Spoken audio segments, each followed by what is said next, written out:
देखिए, जो लोग भी यूपी कांस्टेबल की ट्रेनिंग पर गए हैं, ठीक है, मुझे लगा ये वीडियो बनाना चाहिए क्योंकि कांस्टेबल हो चाहे सब इंस्पेक्टर हो, आप यूपी में आए हैं, यूपी 60,244 पोस्ट पे आपकी भर्ती हुई है और कहीं ना कहीं आप मेरे साथ भी ड्यूटी करेंगे। जैसे आपका 6-9 महीने का ट्रेनिंग खत्म हो जाएगा तो उसके बाद ज़रूर आप लोग ट्रेनिंग करोगे। और कितने लोग वाराणसी में ट्रेनिंग कर रहे हैं तो कमेंट करिएगा, तो मैं कोशिश करूंगा आप लोग से ज़रूर आके मिलूं, या फिर मेरे इंस्टाग्राम पे आप डीएम कर दोगे तो मैं भी कोशिश करूंगा वहाँ पे आके मिलूं, ठीक है।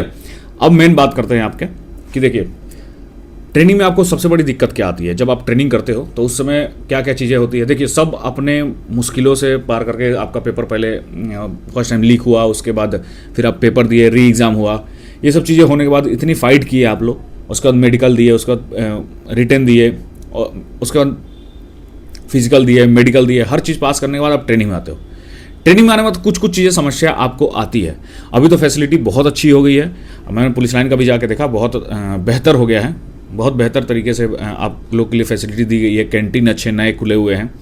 जो लोग भी हैं भाई कमेंट कर दो ताकि मुझे भी पता चले, ठीक है। तो ये सब चीज़ें हैं आपकी। देखिए, मेन जो मेजर प्रॉब्लम आती है, पहला जब आप स्टार्टिंग में यूज टू नहीं रहते हो इसको, इसलिए मैं बोलता हूँ फिजिकल पे जरूर ध्यान दें। आपको समझ में आएगा कि फिजिकल पे ध्यान देने से बहुत बेनिफिट होता है। अगर आप यूज टू नहीं होते हो तो आप सुबह सुबह उठोगे 4 बजे 5 बजे, गर्मी का सीजन है तो 4-4:30 बजे तक उठा दिया जाएगा। आप उसके बाद ग्राउंड जाते हो, पीटी परेड करोगे, उसके बाद आईटी का एग्जाम वो होगा, आपका आईटी चलेगा। तो ऐसे आप चलोगे तो आप इस चीज़ के यूज टू नहीं होते हो। फिर उसका क्लास चलेगी, फिर आपको शाम को फिर से ग्राउंड में बुलाया जाएगा। तो इस चीज़ से आप बहुत कुछ जो स्टूडेंट हैं जो एकदम फिजिकली एक्टिव नहीं रहते थे, सिर्फ पढ़ाई करते थे, उनको कुछ देर बाद, कुछ दिनों बाद, कुछ महीनों बाद इस जॉब को लेकर थोड़ा इनसिक्योरिटी आने लगी कि मैं करूं या फिर तैयारी करके कोई और एग्ज़ाम निकालूं। देखिए, बेशक आप पढ़ाई का टाइम मिल रहा है, आप पढ़ाई कीजिए, आपको अच्छा एग्ज़ाम आपका अच्छा एग्ज़ाम निकल जाता है कोई और, तो आप उसमें करने का मन है तो करिए, ये आपकी चॉइस है, ठीक है। लेकिन मेरा सजेशन है कि जॉब जो मिला है आपको, जो ट्रेनिंग कर रहे हो, बीच में छोड़ के जाने का कोशिश मत करना या सोचना मत। क्योंकि देखो, बहुत फाइट करके वो आप एक सीट, जो 48 लाख लड़के फॉर्म भरे हैं उसमें आप 60,244 पोस्ट पे आए हो सिर्फ, ठीक है, उसमें आपका सिलेक्शन हुआ है वो एक सीट, बहुत फाइट करके आए हो। तो 9 महीने के फाइट करोगे तो आपको उसके बाद आसानी हो जाएगी। या फिर इन द सेंस कहें, जैसे हम लोग साल भर ट्रेनिंग किए तो हमें यूज टू हो गया उस चीज़ का। अब हमें रात को 12 बजे भी ड्यूटी बोल दो तो ज़्यादा टाइम नहीं लगता, 5-10 मिनट के अंदर तैयार होकर निकल लेते हैं। ये है, अगर आपको 2 बजे भी बुलाया जाए तो आप आ सकते हो, फ़ोन उठा सकते हो। तो ये सब चीज़ें, हम 24 घंटे एक तरह से माइंड एक्टिव रहता है अपनी ड्यूटी के लिए, ये अपना बन चुका है। मतलब ऐसे ही आपका हो जाएगा। देखिए, स्टार्टिंग में आपको डिमोटिवेट लगेगा, स्टार्टिंग में आपको फील होगा कि मैं कहाँ आगे फंस गया।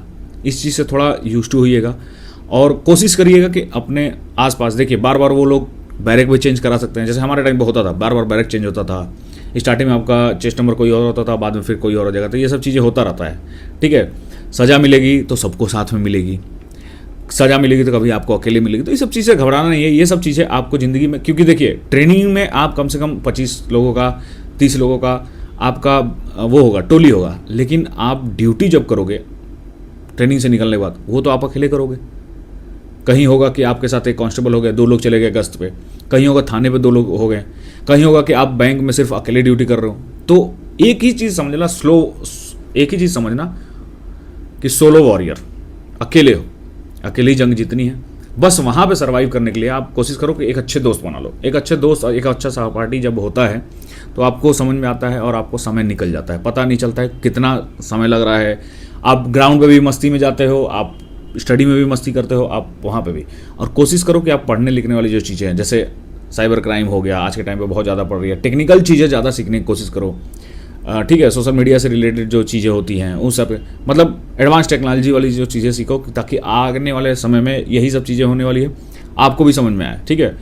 तो अपने स्टडी को भी उतना ही टाइम दो, फिजिकल को भी उतना ही टाइम दो। और संडे आपको इन्जॉयमेंट मिलता है, संडे को आपको काम नहीं कराया जाएगा, सिर्फ एक फटीक होता है, फटीक की आदत पड़ जाएगी। फटीक एक ऐसी चीज़ होती है जो आपको स्टार्टिंग में ख़राब लगेगा 1-2 हफ्ते, उसके बाद आप बार बार सोचोगे फटीक हो, क्योंकि फटीक का मतलब पुलिस डिपार्टमेंट में छुट्टी होता है। तो छुट्टी होगा, आपको सोशल होगा, सोशल आप करोगे, सोशल एंजॉय करोगे, घूमोगे फिरोगे, क्योंकि आधा 1 घंटा सोशल होगा, कुछ टाइम दिया जाएगा, उसके बाद आप फ्री हो। संडे को भी जैसे होता था कि आप सोशल कुछ देर करोगे, उसके बाद फ्री हो जाते थे। सुबह सोशल करते थे, शाम में हम लोग को सोशल नहीं होता था। तो ये चीज़ें होती है। और किसी दिन संडे छुट्टी रहेगा तो ये नहीं आप घर चले जाओ, ये सब नहीं, परमिशन लेके आपको लिमिटेड छुट्टी मिलेगी, हमारे टाइम में 10 छुट्टी थी, अब शायद बढ़ी होगी। तो ये छुट्टी होती थी मेडिकल के लिए, आपको सब सारी फैसिलिटी मिलेगी, उसका टेंशन मत लो। और एक बात याद रखना, अभी बता रहा हूँ, कहीं लिख लो, ट्रेनिंग पीरियड जो होता है गोल्डन पीरियड होता है। हम भी जब अपने टाइम पे थे, हमारे साथ जो बैच वाले जो कर रहे थे वो लोग यही बोल रहे थे कि ट्रेनिंग पीरियड गोल्डन पीरियड होता है, ये सब चीज़ होता है, उस्ताद लोग बताते हैं। लेकिन जब यहाँ आ गए 3-4 साल नौकरी कर लिए, तब समझ में आता है कि सच में ट्रेनिंग पीरियड गोल्डन पीरियड होता है। वैसे ही आप भी इसको फुल इंजॉय करो, ठीक है, इंजॉयमेंट के साथ करो।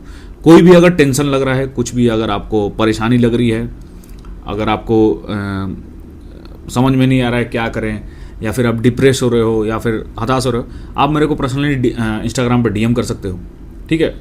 अगर मुझे लगेगा कि उसका सॉल्यूशन मेरे पास है या फिर मैं आपको मोटिवेट कर सकूं, समझा सकूं, मैं ज़रूर आपको समझाऊंगा, चाहे वाराणसी से हो चाहे कहीं भी यूपी में, ठीक है। आप ज़रूर डीएम कर दो, इस वीडियो को ज़्यादा शेयर करो उन लोगों के साथ जो लोग भी ट्रेनिंग पर गए हैं, ठीक है, ताकि उनको समझ में आए क्या चीज़ें नहीं करनी है। हाँ, अपना ज़रूरत की जो भी सामानें हैं प्लस मेडिकल का रखो, पेट दर्द ये सब चीज़ों का दवा रखो, फीवर का दवा रखो, पेन किलर रखो। स्टार्टिंग में नूरानी तेल आती है, उससे आप हफ्ता 10 दिन 15 दिन मालिश करोगे। मैं उनके लिए नहीं बोल रहा हूँ जो फिजिकली बहुत एक्टिव है, कुछ लोग कमेंट में हंसना शुरू कर देंगे। मैं उनके लिए बोल रहा हूँ जो पहली बार आए हैं, जो फिजिकली नहीं किए हैं बहुत ज़्यादा, ठीक है। तो ये सब चीज़ें रखो, सबको दिक्कत होती है, कोई बड़ी बात नहीं है, छुपाने की कोई बड़ी बात नहीं है। आपको अगर नहीं लग रहा है तो आप कमेंट मत करो, आप पर्सनली डीएम कर दो, ठीक है। आप दोनों की बातें हमारे तक रहेगी, जो भी परेशानी आती है, ठीक है। हर एक टाइप का होता है, आप अपने से प्रैक्टिस कर सकते हो, वर्कआउट करो, क्योंकि यही सब चीज़ें जो है, और आप अच्छे इन्वायरमेंट में रहोगे। पुलिस लाइन में अच्छा खासा इन्वायरमेंट होता है, पेड़ पौधे होते हैं, मतलब फैसिलिटी होती है अच्छी खासी। सैलरी मिलेगा तो सैलरी से आप अपने, तुम वो सोचो कि जब फर्स्ट मंथ की जो होती है सैलरी आएगी, हो सकता है कभी कभी लेट आती हो तो सेकंड मंथ की आएगी, दोनों साथ में आ जाएगी। तो जो सैलरी आएगी ना, उससे आप अपने घर वालों को जब कुछ खरीद के दोगे, अपने लिए कुछ खरीदोगे, कुछ सेविंग करोगे, तब आपको समझ में आएगा कि आप एकदम सही जगह आए हो और अच्छी खासी सैलरी मिलेगी। इतना कि जो आप नौकरी नहीं कर रहे थे और आप एक्सपेक्ट करके बैठे थे, ठीक है। 25-30 हज़ार के आसपास आपके अकाउंट में क्रेडिट होगा। आज के टाइम पे वो सोचो जो बेरोजगार है, जो 10-15 हज़ार की नौकरी के लिए धक्के खा रहा है, उससे तो बेटर आपके पास है और एक गवर्नमेंट जॉब है। इसकी बेनिफिट आपको धीरे धीरे मिलेगी, आपको कोई भी डाउट हो। मैंने मेडिकल फैसिलिटी बहुत अच्छी मिलती है आपको, जॉब फैसिलिटी अच्छी मिलती है, एक यूनिफॉर्म मिलेगा, जन आपको स्वाभिमान होगा कि आप ये पहने हो, इसकी एक बहुत बड़ी रिस्पॉन्सिबिलिटी है। और हाँ, आपको बुरा लगेगा, ऑफेंड मत होइए, आपको शायद बुरा लगे, सोशल मीडिया थोड़ा कम यूज़ करिएगा, इंस्टाग्राम फेसबुक ये सब चीज़ें थोड़ा कम यूज़ करिएगा, नॉलेज वाली चीज़ों पर ज़्यादा ध्यान दीजिएगा, और रील्स उल्स थोड़ा कम बनाएगा। नॉलेजेबल चीज़ें शेयर करते हैं, अच्छी बात है, लेकिन रील्स उल्स ये सब चीज़ें थोड़ा कम, क्योंकि आप थोड़ा स्टडी पे ध्यान देंगे तो ज़्यादा बेटर रहेगा, ठीक है। और बाकी चीज़ें हमेशा कोशिश कीजिए कि किसी के लाइफ में कुछ इनपुट ऐड करने की कोशिश कीजिए। तो मेरा चैनल बनाने का यही माध्यम था कि मैं सामने आप लोग की हेल्प कर सकूं, और आप लोग से भी मुझे कुछ सीखने को मिले, हमें आपसे भी कुछ सीखना, और हमसे भी आपको कुछ सीखने को मिले। तो ये मेन मोटिव था। तो ठीक है, अगर कुछ डाउट हो तो बिल्कुल कमेंट करना, और अच्छे से ट्रेनिंग करो। ऑल द बेस्ट, जय हिंद।